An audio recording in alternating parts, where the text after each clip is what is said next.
I think a good thematic underpinning for this conversation is this idea of a global Bitcoin race, right? And this race, many would argue, has been going on for a while, right? This idea that countries are going to want to stack as much Bitcoin as possible. They're going to want as much Bitcoin hash rate, meaning as many Bitcoin miners as possible in their territory.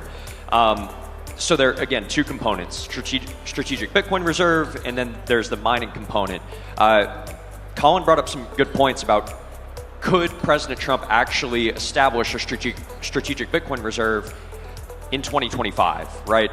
And when I think about this global Bitcoin race, I really look at the acceleration that has taken place since President Trump spoke at Bitcoin Nashville earlier this year. And again, we're seeing everything that I mentioned at the top of this, countries essentially going all in, realizing the race is on. And the US has signaled this is something we want to do in some way, shape, or form. Matt, what does it actually look like? Does President Trump have the ability to buy Bitcoin? Yeah, so there's an executive branch and a legislative branch. The legislative branch has the power of the purse, and so that fundamentally constrains how much the executive can spend on things that aren't already appropriated. But there are potential tricks up various sleeves. So on the executive side, which is where you would expect more timely action to take place early on in the administration, there's sort of the minimal thing that I would expect that's probably likely, which would be the establishment of something called a strategic Bitcoin reserve that is effectively just drawing a box, metaphorically, around the existing assets held in the U.S. Marshal's account that's custodied by a third party, and basically committing not to sell that and call that the strategic Bitcoin reserve. And essentially, it's mostly like a matter of intent. It's a matter of signaling that the U.S. administration is going to be pro-Bitcoin. But that doesn't necessarily lead to net acquisition of new Bitcoin. To do that without congressional appropriations, there is a reasonable chance that, for example, the 1934 Gold Reserve Act could be used, which has created something called the Exchange Stabilization Fund. It's essentially like a slush fund that, at the discretion of the president, specifically his delegee and the Treasury Secretary, to essentially purchase gold, foreign exchange, or other instruments of credit or securities. And so there's a bit of a technicality here where Bitcoin doesn't necessarily fit those definitions, but it's reasonable to me that you could essentially structure a credit instrument with a counterparty that essentially pays out, redeems a bond in Bitcoin overnight, right? So, doesn't seem like much of a legal restriction. There's about $40 billion in the Exchange Stabilization Fund. About half of that's already pre-committed. Probably, maybe you could spend 10 to 20 billion, right? Best case scenario.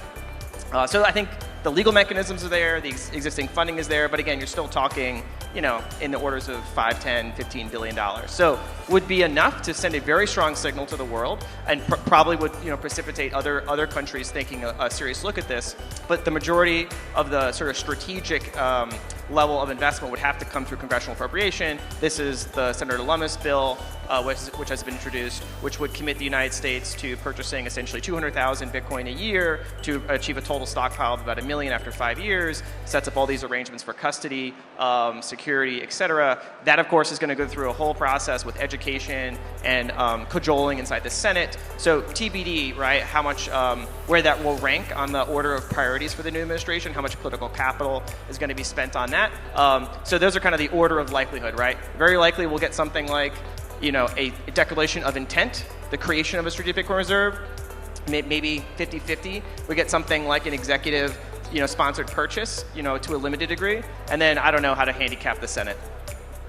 Gotcha. So just to recap there's a policy path forward to the new president in 2025 in the United States buying somewhere between $10, $20 billion worth of Bitcoin, establishing some semblance of a strategic Bitcoin reserve, and then Congress using that, taking that as the bedrock, and then passing legislation to buy Bitcoin.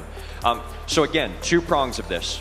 Strategic Bitcoin reserve, and then mining, and then the third that we have touched on is this idea of the broader Bitcoin industry, right? And kind of opening your country up for business, right? Saying we are supportive of innovation, we want Bitcoin businesses here. Kevin, one of the things that you talked about was this idea of law-abiding businesses being debanked, right? And the idea of it just being very hard to be a Bitcoin business for the last few years. When we think about trends that we could see moving forward, you can see ultimately, more friendly environment for business, both in the US, but obviously we're in Abu Dhabi right now, there seems to be, in some ways, this, there's been a discussion of essentially a business arbitrage, right? Do you go where the regulatory environment is as friendly as possible? So, Kevin, could you maybe talk about how that impacts the mining industry specifically?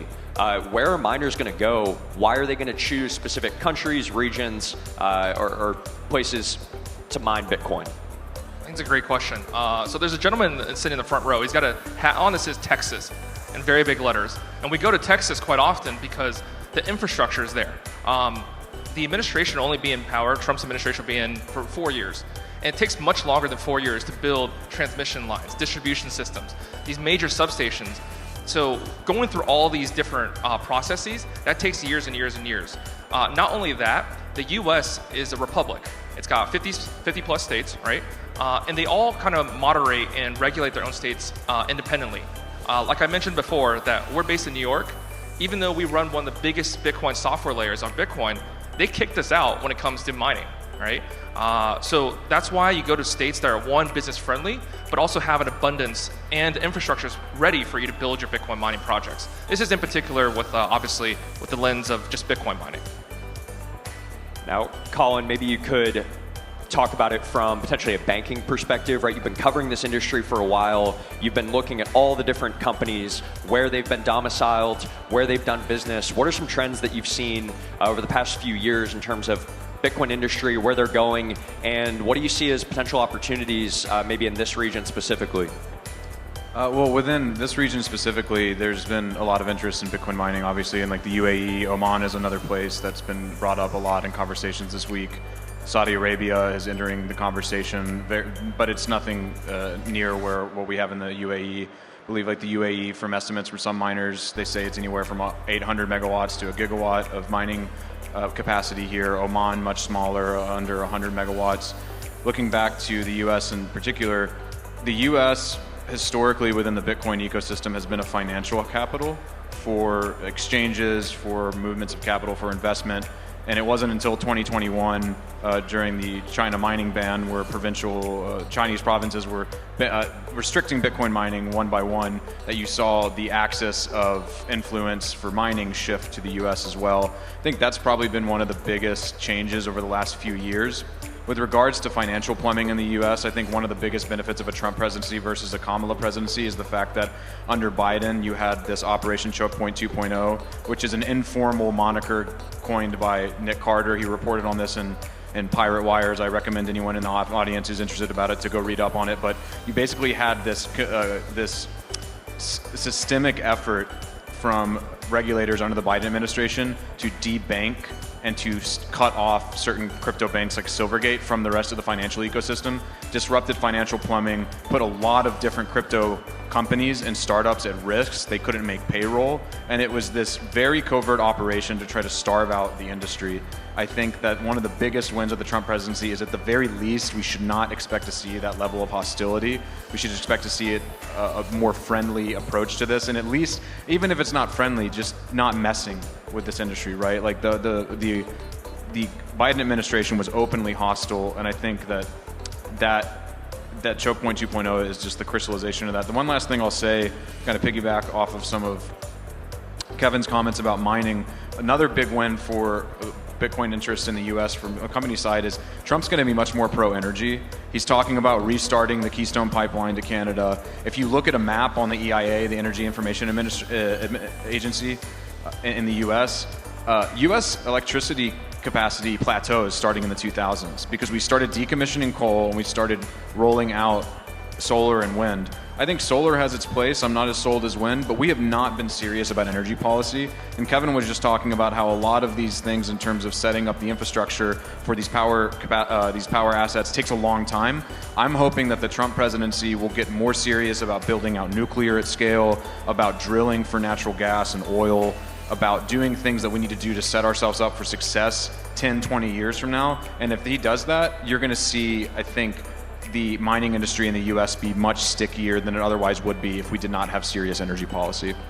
So you touched on my closing question here. We got a couple minutes. And the question is essentially to anybody in the audience, right, whether they're in US government or otherwise, or different governments maybe in this region, what is your recommendation if they want to be pro-Bitcoin, if they want capital from Bitcoin companies and miners to flow to them, if they want energy companies to realize, hey, we can mine Bitcoin? Kevin, what is your recommendation? Maybe it's one thing, maybe it's two, to somebody on a policy front who wants to be open for business with regard to Bitcoin? I think it's pretty simple. Just open the communication channels, and I think it's already beginning.